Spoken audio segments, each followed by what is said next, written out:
Olá, o programa de hoje está recheado de cultura. Os nossos repórteres Matheus Luiz, Raquel Rodrigues, Stephanie Gomes e Luiz Cássio cobriram o maior evento literário do país, a Bienal do Livro. Continue com a gente porque o especial começa agora.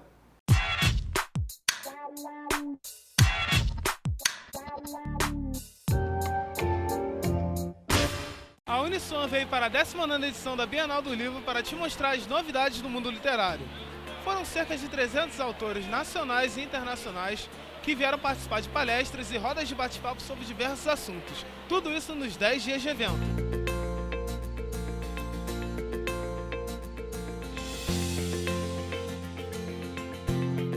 Há 38 anos atrás, se iniciou a história de sucesso da Bienal do Livro no Rio. O maior evento literário do país tem o livro como o centro desse grande encontro. Para os amantes da leitura, é uma excelente oportunidade para se aproximar de seus autores favoritos e de conhecer tantos outros. A Bienal se tornou não só o mais relevante acontecimento editorial do Brasil, como também um evento literário que mobiliza o país. A cada edição, as expectativas do público, das vendas e da mídia são superadas. O jornalista Laurentino Gomes comentou sobre a importância de participar desse evento de sucesso. Essa é a minha 12ª Bienal e eu estou muito feliz em ver o público numeroso que chegou aqui ao Rio de Janeiro. Estou aqui desde a abertura. O mercado editorial brasileiro passou por grandes dificuldades nos últimos anos, especialmente na rede de distribuição.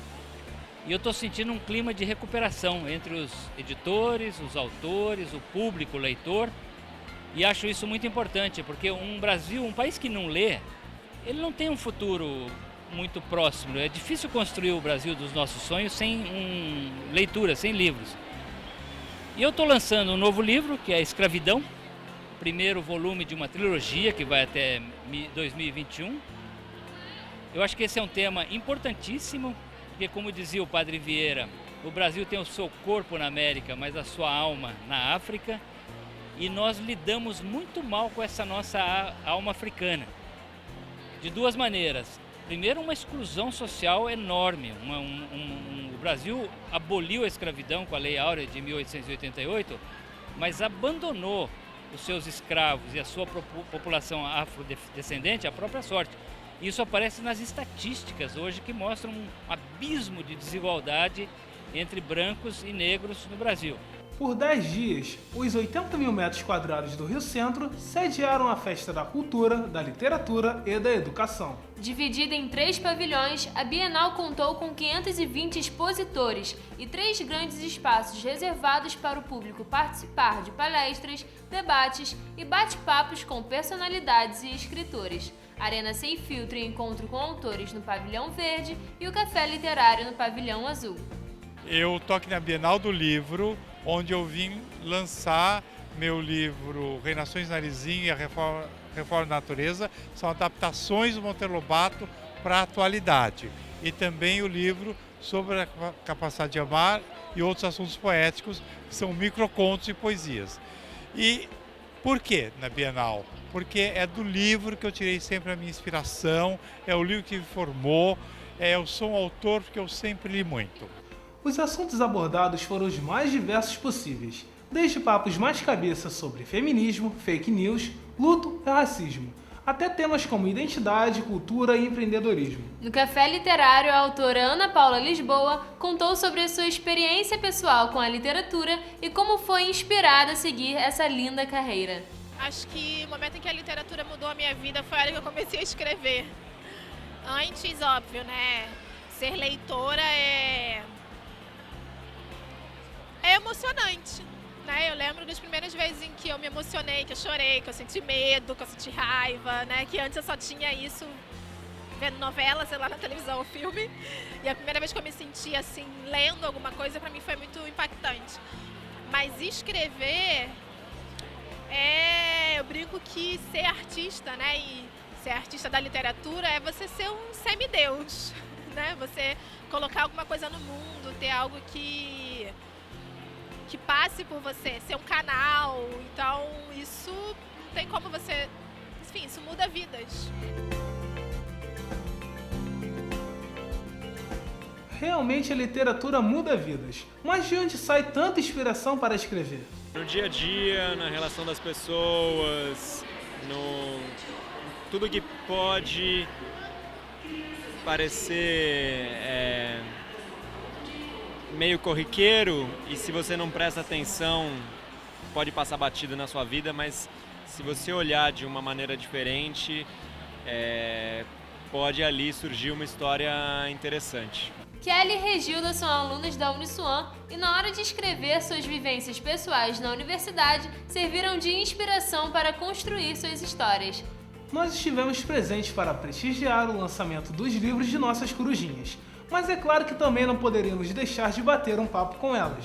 Em 2015 eu lancei o primeiro livro, depois eu estive presente nas outras bienais, fui para a Bienal de São Paulo e aquilo, conciliar faculdade, escrita, eu sou mãe, é bem complicado, mas a gente vai equilibrando tudo como se fosse malabarismo e dá certo, é legal. Eu como estudante de jornalismo, é muito fácil para mim escrever, é tranquilo para mim falar, os meus livros se passam em ambiente de faculdade, então como eu sou universitária é muito tranquilo. Eu até coloco algumas situações que aconteceram comigo em sala de aula nos livros ou que aconteceram com algum amigo, assim, de leve, para ninguém perceber, assim, super suave, mas eu coloco e vai. Sempre gostei muito de ler. Eu leio desde os meus 10 anos de idade, por aí, e eu sempre criei histórias dos livros que eu lia.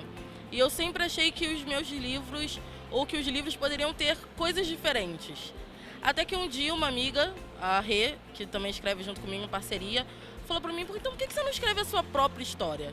E eu comecei a bolar a história da rainha do drama, botei numa plataforma digital chamada Wattpad, que é uma plataforma gratuita, e ali eu comecei a escrever, comecei a postar os capítulos, a galera foi gostando, foi me acompanhando, foi chipando o casal, foi me dando aquela bola e surgiu.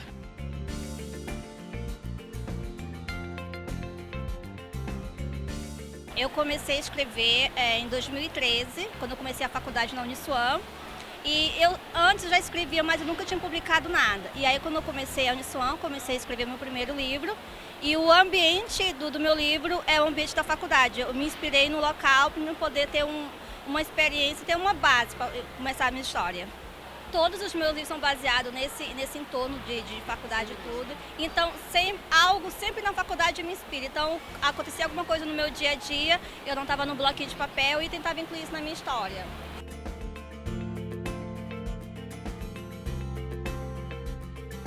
Escrever é sim um talento, mas não ache que a descoberta desse dom vem como em um conto de fadas. Exatamente. Talvez ela possa vir de uma forma meio despretensiosa, do tipo, ajudando o filho como um dever de casa sobre como ver as horas no relógio. Pode parecer engraçado, mas foi desse jeito que aconteceu com o Marcos Vinícius Lúcio. A minha ideia de escrever um livro, na verdade, não começou como escrever um livro.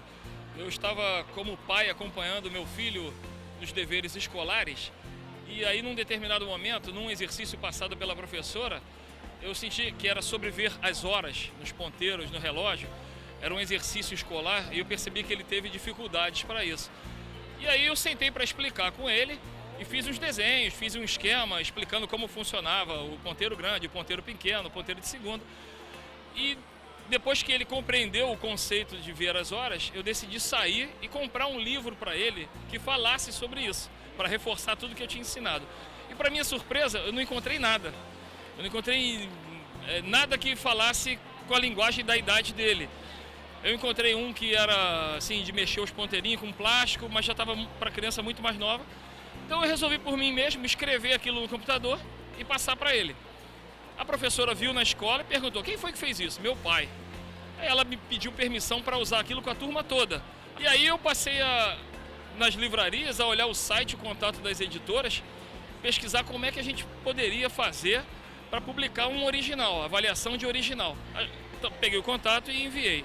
Aí depois de um tempo, né, mandei assim 37 mensagens para as editoras, não recebi nenhuma resposta. Meses depois, a Cortez Editora me mandou uma resposta, me deu até um susto. Eu já tinha desanimado, já tinha desistido, né?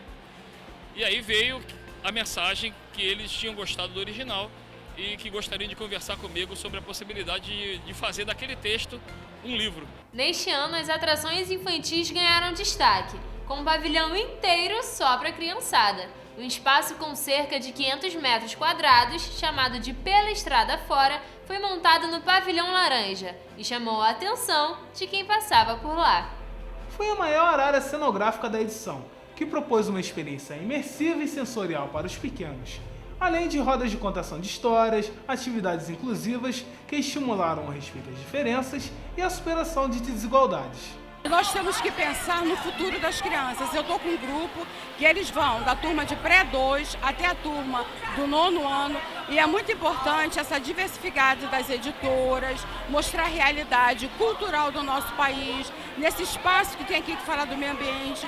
É uma campanha muito grande que nós fazemos na escola também, visando a importância do meio ambiente, a importância da leitura, não somente com as redes sociais, para o crescimento e não só a construção de um homem e de um mundo melhor. O espaço da Bienal é importantíssimo para todas as pessoas, adultos, crianças, jovens, adolescentes.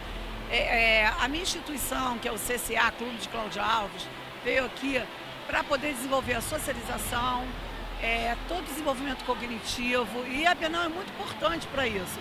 A importância de inserir a criança no mundo da leitura ficou bem clara. Nós conversamos com a Isabel Gregório, que nos falou um pouco sobre o valor e a dificuldade de escrever para um público tão exigente quanto o infantil.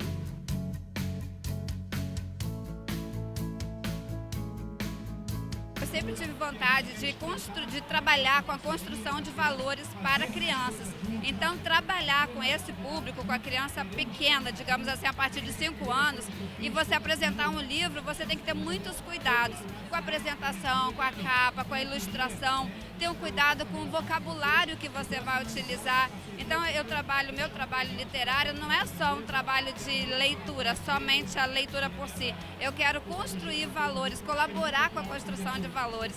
Então, esse trabalho de você abordar a educação financeira, abordar a importância do coletivo, a importância de levar um animal de estimação para casa, que são as temáticas com as quais eu trabalho, requer de mim um cuidado muito grande para que eu use as palavras adequadas para trazê-los para perto.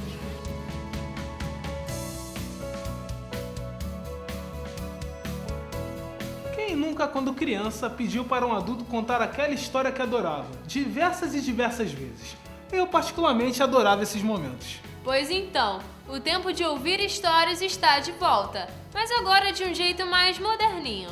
Os audiobooks são a aposta da vez. Seja no formato impresso, digital, né, no e-book ou no áudio, o que a gente está fazendo, na verdade, é levar uma história. Levar uma história para alguém. Esse é o papel da gente, né? O áudio é um formato que ele não é novo, apesar de ser um formato que cresce muito exponencialmente no mundo todo. Mercados muito maduros como os Estados Unidos e a própria Alemanha vêm nos últimos 3, 4 anos tendo um crescimento muito importante no consumo de áudio. O e-book começou há 5 anos atrás, praticamente, quando eles resolveram lançar o aplicativo, né? Os fundadores da empresa, e foram conversar com o mercado editorial. Quase todo mundo disse assim: vocês são loucos, audiolivros não vai dar certo no Brasil. Eu brinco que eu sou um pouco culpada disso, porque eu trabalhei num projeto entre 2008 e 2010 que foi descontinuado de audiolivro, e aí as editoras tinham essa impressão. E, na realidade, associado a 2 fatores que eu entendo que são muito importantes. Um é a disponibilidade do smartphone, né? Você tem 230 milhões de pessoas hoje no Brasil com o smartphone na mão. Associado a uma tecnologia de streaming, que você pode muito facilmente ouvir esse conteúdo de forma online. Isso associou e fez com que o audiobook pudesse crescer. E mais do que audiobook, hoje a gente na realidade tem uma série de conteúdos dentro do e-book. A gente começou como áudio, trazendo também podcast, que cada vez está mais incorporado ao dia a dia do brasileiro, né? No mundo também é algo que cresce cada vez mais, que é o conteúdo do podcast. E aí, no ano passado, a gente agregou o e-book, então eu também tenho mais de 10 mil livros na plataforma que você pode ler. Então são 15 mil audiobooks, né? 4 mil em português, 12 mil em inglês e espanhol, mais 10 mil e-books, mais de 300 mil podcasts que a pessoa pode acessar, inclusive gratuitamente na plataforma. A gente tem hoje revista, jornal, a gente tem séries e documentários, né, exclusivos e originais dentro do e-book, em parceria com The Guardian, em parceria com a Reuters, e também temos um canal de notícia 24 horas por dia, em áudio e em texto, tudo em voz humana. Aqui não existe voz robótica, são narradores, autores, na realidade atores, né? Alguns atores famosos, outros atores de teatro, que compõem hoje o casting que faz a narração pra gente.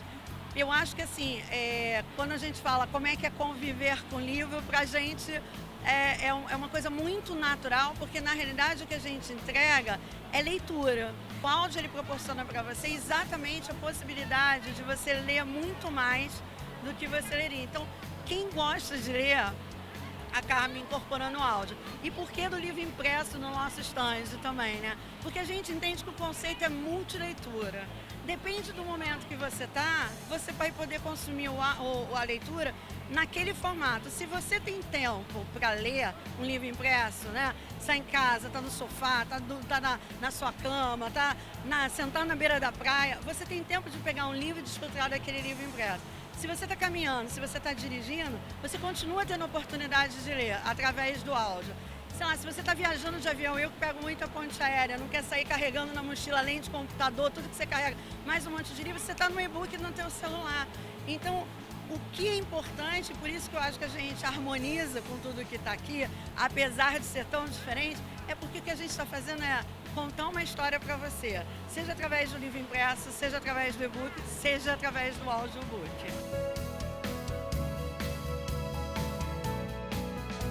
Dizem que o gosto pela leitura se adquire em casa. Uns concordam e outros não. Mas fato é que o incentivo é sempre muito bom e muito bem-vindo. Por isso, a Secretaria de Cultura do Rio de Janeiro também esteve presente no evento. E o Pedro, superintendente de leitura e conhecimento, nos contou sobre o projeto da Bienal. Pra gente é uma felicidade muito grande poder estar num evento como esse na Bienal do Livro, na 19ª Bienal do Livro do Rio de Janeiro. Nós trouxemos a nossa Casa da Literatura, que é um espaço super democrático de participação dos autores. Nós fizemos um edital público, Matheus, que vão se apresentar na nossa casa cerca de 400 artistas, entre escritores, poetas, contadores de histórias, enfim, é uma série de pessoas se apresentando que nunca tiveram oportunidade de estar numa Bienal do Livro e agora estão aqui podendo debater suas ideias, lançar seus livros, contar suas histórias, enfim. Então a gente trouxe o povo do livro para dentro da Bienal, que a gente acredita que são com eventos como esse que a gente pode virar o jogo, que a gente pode construir um futuro melhor, porque é através da leitura que a gente vai conseguir fazer com que a vida das pessoas melhore, fazer com que elas tenham uma autonomia no seu pensamento, fazer com que elas possam construir uma perspectiva de vida melhor.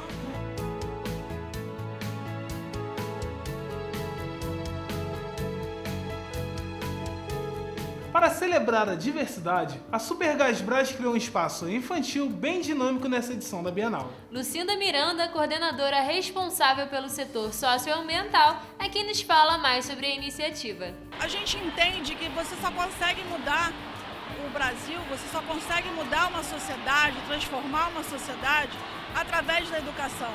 Então não adianta a gente falar de sustentabilidade se a gente não leva em consideração primordialmente educação, cultura, né, e inovação. São os 3 pilares que nós acreditamos que realmente vão trazer qualidade de vida para as pessoas e principalmente para as nossas crianças, que são o futuro, né, do nosso país. E o futuro não é amanhã, o futuro é agora. Então é agora que a gente tem que cuidar dessa criança. A gente está aqui na Bienal com um stand muito interessante, porque a gente decidiu falar sobre diversidade, sobre direitos humanos, sobre principalmente os direitos das crianças. Então, cada painel nosso fala um pouquinho da situação indígena, da situação da pessoa com deficiência, que a gente tem que dar acessibilidade para todo mundo, da situação dos nossos refugiados. A gente tem muita criança refugiada e a gente tem que entender que nós somos cidadãos globais, né? Não existe a criança... Não existe diferença entre a criança brasileira ou de qualquer outra nacionalidade, né? E como isso, eu acho que isso vale para todos, para criança, para adulto, mas a nossa intenção maior aqui é conversar com as crianças e resgatar também essa cultura do brincar, o lúdico. Porque hoje a gente é total a favor da tecnologia, a tecnologia só ajuda, mas hoje a gente precisa resgatar um pouquinho também da criança que pula corda, que brinca da amarelinha. Então a gente trouxe a amarelinha para esse mundo da Bienal, sabe? Os jogos de tabuleiro, memória. Nossa, o que tem de criança aqui que está adorando brincar de dominó são brinquedos simples, mas que puxam pela cabeça, sabe? Que trabalham essa coisa da inteligência, do desenvolvimento.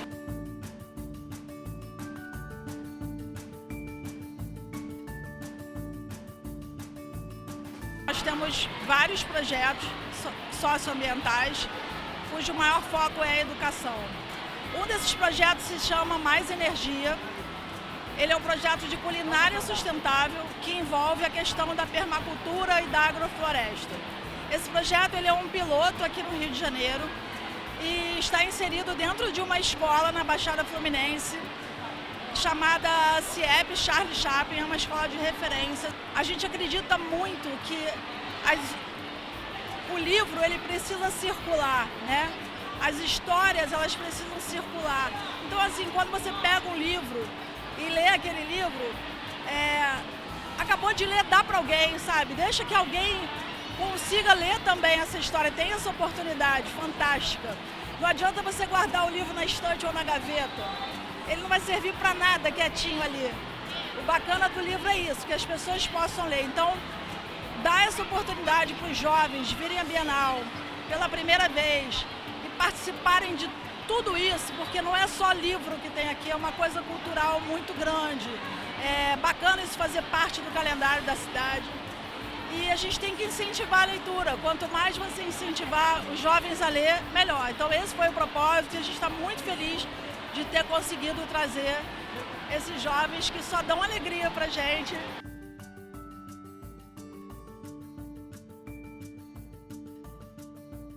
Demais, não é mesmo? Essa Bienal estava cheia de histórias legais. E o que você vai conhecer agora é surpreendente. Isabelle Leal é uma adolescente de 16 anos que lançou seu segundo livro nessa Bienal. E pasmem, sua primeira publicação ela tinha apenas 13 anos. A cearense é uma jovem escritora e que, sem dúvidas, promete fazer grande sucesso. Esse aqui é o Lado Estranho do Amor, ele foi a minha primeira publicação, ele foi publicado quando eu tinha 13 anos. Esse aqui, Quando a Gente Acontece, ele está sendo publicado agora, em 2019, né? Meu novo bebê, que eu costumo dizer que eles são quase meus filhos. E, assim, é a minha segunda Bienal aqui, dessa vez com o meu segundo livro. Eu tô, assim, muito feliz.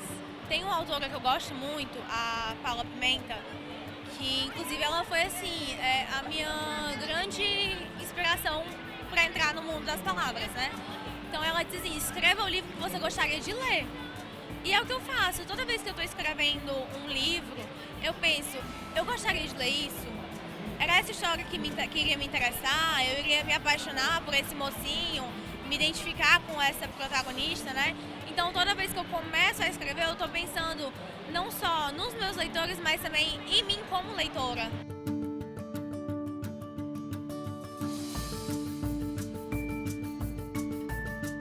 Estandes e pavilhões lotados ditaram o ritmo que os organizadores esperavam para a Bienal de 2019.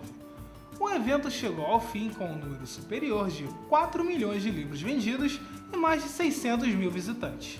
Mas e o público? O que achou? Nós conversamos com algumas pessoas para saber o que elas pensaram do evento. A cada 2 anos eu venho à Bienal e assim, faço questão de trazer minha filha e agora meu sobrinho. Eu acho que a Bienal é importante, sim, eu acho que é importante que todos venham, porque a gente tem contato com todos os tipos de autores, de livros, de temas. Eu acho que isso realmente é um incentivo à leitura. Eu tô gostando, eu gosto de vir, porque tem bastante livro Eu gosto de ler também bastante. Eu acho o evento muito bacana, vim para prestigiar mesmo o trabalho dos estudantes e das editoras. Evento cultural que tem uma visibilidade enorme. Então, assim, a Bienal ela passou a ser uma coisa que os estudantes esperam por ela, né? E num país onde a gente tem uma cultura que está cada vez ficando mais enfraquecida, a Bienal vem reforçar essa necessidade das pessoas lerem, das pessoas expandirem os horizontes através da leitura. Eu já venho aqui na Bienal desde a Bienal de 2013. Eu venho sempre que tem, de 2 em 2 anos eu sempre venho, 1 ou mais dias. E comecei a gostar de ler por causa de Harry Potter, assim como muita gente aí da minha geração. E foi com Harry Potter lá para 2002 e tal, eu comecei a ganhar os livros e comecei a me interessar por literatura. E desde então eu não parei mais. Virei a leitora assídua, assim. Esse ano eu vim mais, assim, tranquila em questão de lançamentos, mais desprendida. Normalmente eu faço uma listinha de desejos, de livros que eu quero comprar, mas esse ano eu vim mais desprendida. Aí, quem sabe achar algum livro diferente, alguma coisa que eu gosto só pela sinopse, não sei. É minha terceira vez, eu tô achando bem mais organizado que das outras vezes e com bastante postos de informação. Isso é bem bacana, porque as últimas vezes eu achei um pouco mal distribuído, muito cheio. Estou gostando. Todos os anos eu estou aqui, venho pesquisar material para minha área, na área da educação, para alunos com deficiência visual e tenho encontrado bastante produto a respeito disso, eu estou muito satisfeita em relação à minha procura e também minhas filhas que são universitárias na área da biologia, da biomedicina.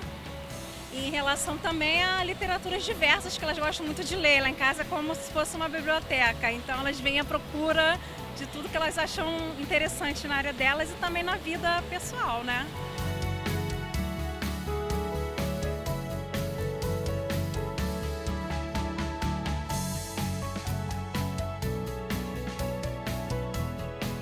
A importância da leitura é indiscutível, e isso foi mais do que confirmado no programa de hoje. Vendo tudo isso, a vontade que dá é de ir para casa com uma mala cheia de livros para aumentar a coleção.